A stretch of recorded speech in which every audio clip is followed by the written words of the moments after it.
নমস্কার, 7 নাভিক নিউজ নেটওয়ার্কে স্বাগত। ৩রা নভেম্বর কোচবিহার থেকে শুরু হয়েছিল বাম যুব ব্রিগেডের নতুন ক্যাপ্টেন মীনাক্ষী মুখার্জির নেতৃত্বে ইনসাফ যাত্রা। সারা রাজ্য চষে ফেলে গত শুক্রবার ২২ ডিসেম্বর কলকাতায় পৌঁছে শেষ হয়েছে ইনসাফ যাত্রা।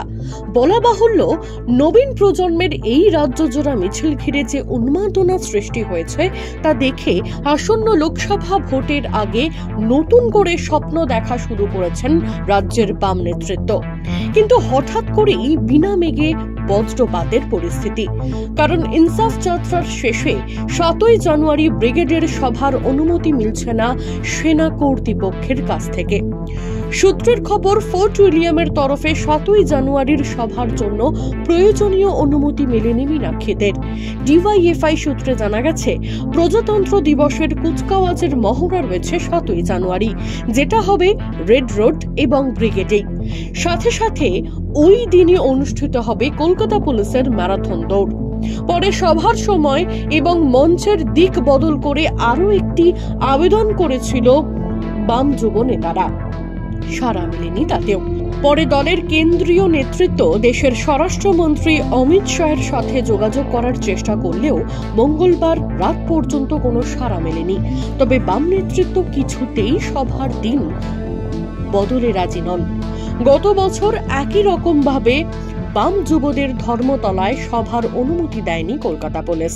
কিন্তু ৩ দিক থেকে ৩টি মহা মিছিল পৌঁছে শেষ পর্যন্ত ধর্মতলা চত্বরেই সভা সেরেছিলেন মীনাক্ষীরা।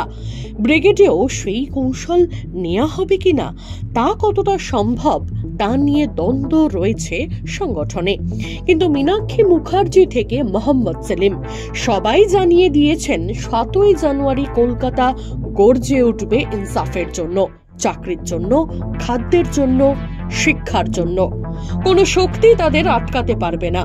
পাশাপাশি অভিযোগ করা হচ্ছে, ইনসাফ যাত্রার সাফল্যে ভীত রাজ্য কেন্দ্রীয় দুই শাসক দলই। তাই তারা যে কোনো মূল্যে আটকাতে চাইছে বামপন্থী যুব সংগঠনকে, যেটা কিছুতেই সফল হবে না। ৭ই জানুয়ারি কলকাতার আকাশ ঢেকে যাবে ইনসাফের দাবিতে, পতাকায় আর ফেস্টুনে। ৭ তারিখে ব্রিগেডে দেখা হবে দেখা।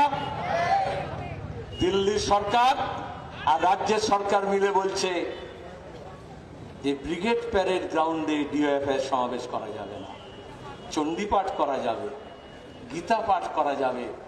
আজকে দাঁড়িয়ে পুলিশ নয়তো মিলিটারি লেলিয়ে দিয়ে বলা হচ্ছে, ভাবতে পারেন ভারত সরকার তার মিলিটারি বলছে যে নবান্ন থেকে বলেছে ৭ তারিখে দিদিমণি কোনো একটা অনুষ্ঠান করতে পারেন, এই জন্য মীনাক্ষী ধ্রুবদেরকে ব্রিগেড প্যারেড দেওয়া যাবে না। কোনো বাধা আমরা মানব না। এই লড়াইটাই হবে ব্রিগেড প্যারেড গ্রাউন্ডকে জিজ্ঞেস করতে হবে। বহু লড়াইয়ের সাক্ষী তারা আছে। পিয়ালি দত্ত, 7 নাভিক নিউজ, কলকাতা। সমস্ত খবরের আপডেট পেতে লাইক করে সাবস্ক্রাইব করুন 7 নাভিক নিউজ।